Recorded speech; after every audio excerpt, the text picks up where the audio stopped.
Hello students, welcome to our channel coder short. Last video में हमने पढ़ा था फंक्शंस के बारे में।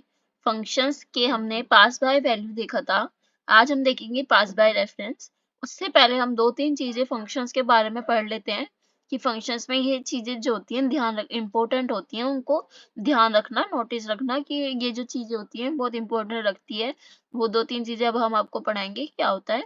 तो सबसे पहले जैसे मैंने एक फंक्शन बना लेती हूँ, बट वो मैं अभी तक आप देख रहे होगे, एक चीज आपने नोटिस करी होगी कि मैं फंक्शन को इस मेन के ऊपर बना रही थी, फंक्शन को इस मेन फंक्शन से ऊपर बना रही थी, डिफाइन कर रही थी उसको बिना डिक्लेयर किए। मैंने अभी तक कोई डिक्लेरेशन आपको नहीं बताई थी, मतलब उसका डिक्लेयर नहीं किया था, सीधा डिफाइन कर रही थी मेन के ऊपर। बट इफ मैं बिना डिक्लेरेशन किए मेन के ऊपर बिना डिक्लेरेशन किए नीचे मेन के नीचे बनाती हूँ अब डेफिनेशन, फंक्शन की डेफिनेशन मेन के नीचे लिखती हूँ। कोई भी नॉर्मल सा फंक्शन लिख देती हूँ यहाँ मैं void func करके। इसमें मैं रिटर्न तो कुछ कराऊंगी नहीं, सीधा बस सी आउट करा देती हूँ फंक्शन कोड। ये मैं करा देती हूँ यहाँ पर। अब मैं फंक्शन को यहाँ पर कॉल करा देती हूँ जैसे अभी तक मैं नॉर्मल कराती आ रही थी। अब क्या ये एरर देगा? पहले तो इसको सेव कर लेते हैं अपनी फाइल को।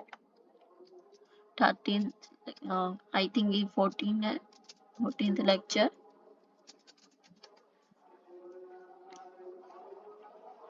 देखो इसने दिया error, funk was not declared in this scope.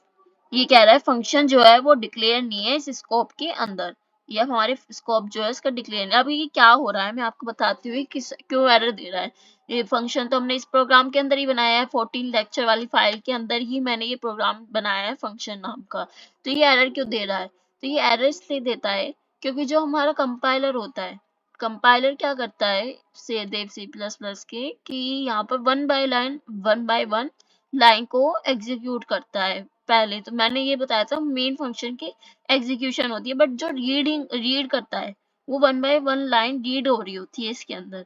इसमें क्या होता है जब फंक्शन कॉल हो रही है यहाँ पर जब फंक्शन कॉल हो रही है तो वो अभी तक जितना उसने रीड करा होगा तो वो उसके पास होगा कि हाँ एक फंक्शन बना हुआ है। तो उसके पास एक ऑप्शन उसके पास है वो फंक्शन की कुछ वो स्टोर करा के रखता है एड्रेस वगैरह। तो उसके पास है कि फंक्शन डिफाइन है, तो वो फंक्शन को कॉल करा देता है। बट अभी तक तो उसे पता ही नहीं है यहाँ पर मेन, ये तो बाद में लिखा गया है तो इसके मेन फंक्शन के बाद, तो वो एरर देगा। तो अब हम नेक्स्ट थिंग क्या देखते हैं फंक्शन में। याद, ये तो मैंने आपको बता दिया है कि पहले डिफाइन होना चाहिए। अगर आप इसको बाद में डिफाइन कर रहे हैं तो यहाँ पर इसका एक प्रोटोटाइप होना चाहिए, जो मैंने आपको डिक्लेरेशन बताया था।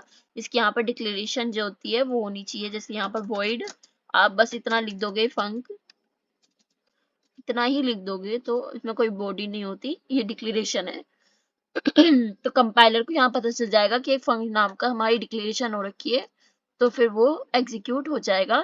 There is no issue in this. तो यहाँ पर ये सक्सेसफुली एग्जीक्यूट हो चुका है, तो इसमें कोई इशू नहीं आया। अब जो नेक्स्ट थिंग हमने देखनी है, इसको यहाँ से रिमूव कर देते हैं।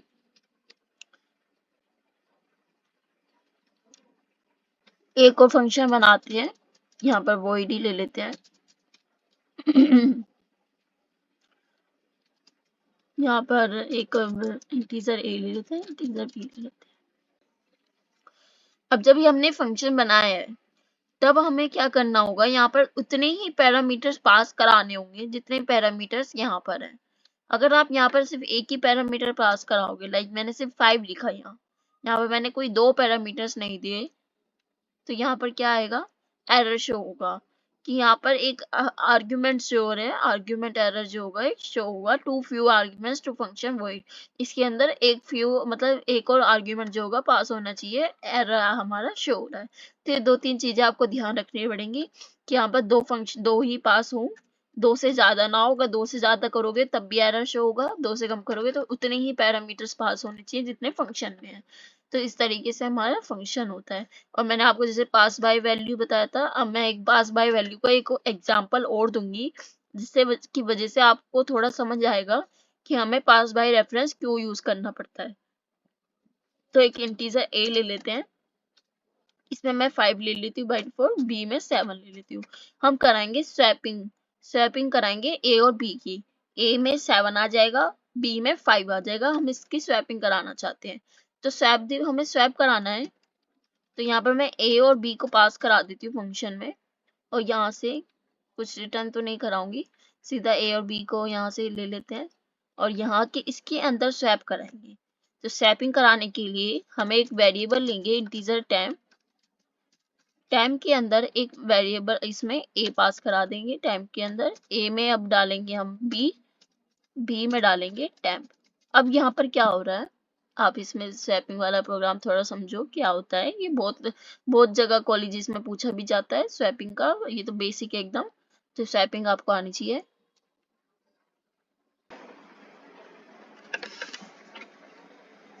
तो यहाँ पर वो क्या रहा है, यहाँ पर a और b में हमारा बाय डिफॉल्ट क्या है, a में क्या है 5 है, एंड एक मिनट, a में 5 है एंड b में 7 है, ये हमारा है अभी जो पास हुआ है फंक्शन के अंदर।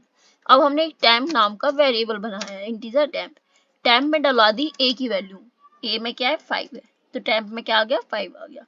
अब मैंने क्या कराया, a के अंदर b की वैल्यू डलवा दी, b में क्या है 7 है, तो a में क्या आ गया 7 आ गया।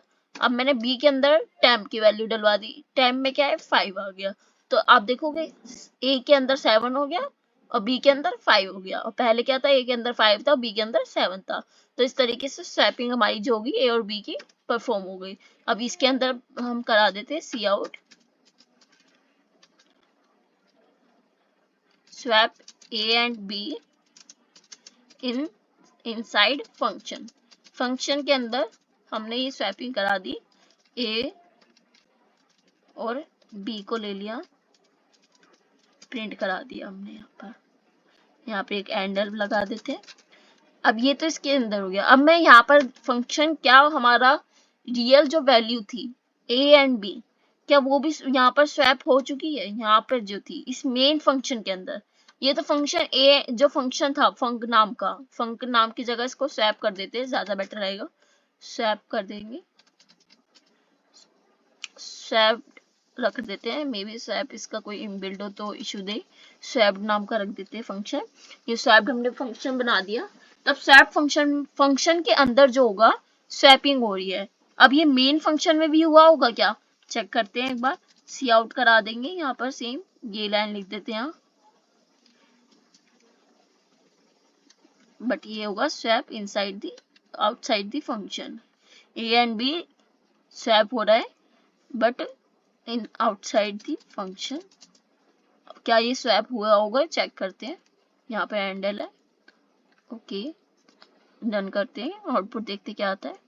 अब आप देखोगे जो इनसाइड फंक्शन था वो तो हमारा सक्सेसफुली हमारा हो चुका है स्वैप, लेकिन आउटसाइड द फंक्शन में जो वैल्यू थी 5 और 7, ए की 5 थी बी की 7 थी, वही की वही है, कोई उसके अंदर चेंजेस परफॉर्म नहीं हुए।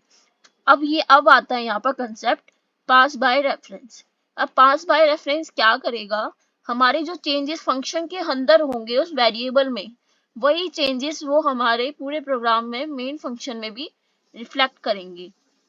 अब वो हमें कैसे रेफरेंस पास कराना होता है, यहाँ पर हम देखते हैं, यहाँ पर हमें पास बाय रेफरेंस के लिए, तो हमें पास बाय रेफरेंस के लिए हमें एक लगाते हैं रेफरेंस ऑपरेटर, रेफरेंस ऑपरेटर लगाएंगे अपने फॉर्मल पैरामीटर में। अब फॉर्मल एक्चुअल पैरामीटर क्या होता है, ये जो होते हैं फंक्शन को जो हम कॉल करा रहे हैं इसको बोलते हैं एक्चुअल पैरामीटर।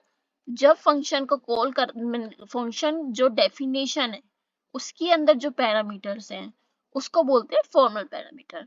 तो हमें फॉर्मल पैरामीटर और एक्चुअल पैरामीटर में जब हम पास करा रहे हैं तो हमें यहाँ पर लगाना पड़ेगा रेफरेंस ऑपरेटर। ये रेफरेंस ऑपरेटर क्या करेगा, मैं थोड़ा इसका वो दे देती हूँ स्ट्रक्चर सा क्या होगा एक्चुअल में। यहाँ पर एक जो ए है वो पॉइंट कर रहा है, समझो एक एड्रेस है, एड्रेस को पॉइंट कर रहा है 5670 नाम के वेरिएबल को। इसी में अभी ए लेके चल रही हूँ, ए जो है 5670 नाम के एड्रेस को पॉइंट कर रहा है, क्योंकि आपको जैसे मैंने बताया है कि एक वेरिएबल जो होता है वो स्टोर होता है किसी एक पर्टिकुलर लोकेशन पे, वेरिएबल एक पर्टिकुलर लोकेशन पे स्टोर है तो उसका एक एड्रेस होगा, तो वो जहाँ स्टोर है वो है 5670 पे स्टोर है हमारा ए। तो उस ए को रेफरेंस, अब मैं जब एक्चुअल वो करा रही थी, पास बाय वैल्यू करा रही थी, जब हम एक्चुअल में दे रहे थे एक्चुअल पैरामीटर को फंक्शनल उस फंक्शन के फॉर्मल पैरामीटर में पास करा रहे थे, तो पास बाय वैल्यू करा रहे थे अभी तक। तो क्या हो रहा था, एक नया वैल्यू वेरिएबल क्रिएट हो रहा था हमारे स्वेप्ड फंक्शन में। ए नाम का ही उसमें हमने बनाया था, तो ए नाम का ही ले लेते हैं वो, लेकिन वो किस स्कोप में हो रहा था, सिर्फ स्वेप्ड फंक्शन के नाम में हो रहा था, लेकिन वो किसको लोकेशन को पॉइंट कर रहा था, 4590 के लोकेशन को पॉइंट कर रहा था। अब क्या हो रहा था, जो ए की वैल्यू थी, ए की वैल्यू क्या थी हमारी 5 थी, वो 5 वैल्यू जो थी वो इसमें पास हो रही थी, इसके अंदर पास हो रही थी, इस अलग से नाम का इसका लोकेशन अलग बना था, ए नाम का अलग से बना था, अलग लोकेशन पे बना था, उसमें वैल्यू पास हो रही थी, मतलब जो 5 थी वो इस लोकेशन पे वैल्यू जो रही थी ट्रांसफर हो रही थी। अब पास बाय रेफरेंस क्या करेगा, वो अलग से वैल्यू वेरिएबल जो होगा क्रिएट नहीं करेगा, वो इस वाली जो वैल्यू को ए जो बनाएंगे, यहाँ पर एक्स ले लेते हैं, ज्यादा बेटर रहेगा, आपको कंफ्यूजन ना हो, एक्स और वाई ले लेते हैं, यहाँ पर भी एक्स और वाई कर देते हैं, एक्स वाई एंड वाई, यहाँ पर भी एक्स एंड वाई। तो अब ये x जो होगा वो पॉइंट करेगा, ये जो x वेरिएबल है वो पॉइंट करेगा हमारे 5670 को, इसी ही लोकेशन को वो पॉइंट करेगा, a और x जो होंगे वो एक ही लोकेशन को पॉइंट करेंगे। अब मैं x में जो चेंजेस कराऊंगी वो हमारे 567 जो भी लोकेशन है 5670 हमने एक एग्जांपल लिया है, इसी लोकेशन पे रिफ्लेक्ट करेंगे। मैंने x में चेंजेस कराए, जैसे यहाँ पर आपने देखा था इनसाइड फंक्शन में x और y की वैल्यू हमारी चेंज हो रही थी, x में क्या आ जा रहा था 7 आ जा रहा था, y में हमारा क्या आ जा रहा था 5 आ जा रहा था। तो जो यहाँ पर होगा 7 इस लोकेशन में होगा, जो चेंजेस हो रहे हैं वो इसी लोकेशन में हो रहे हैं, तो ये क्या कराएगा, x में जो चेंजेस होंगे वही a के अंदर चेंजेस हो जाएंगी।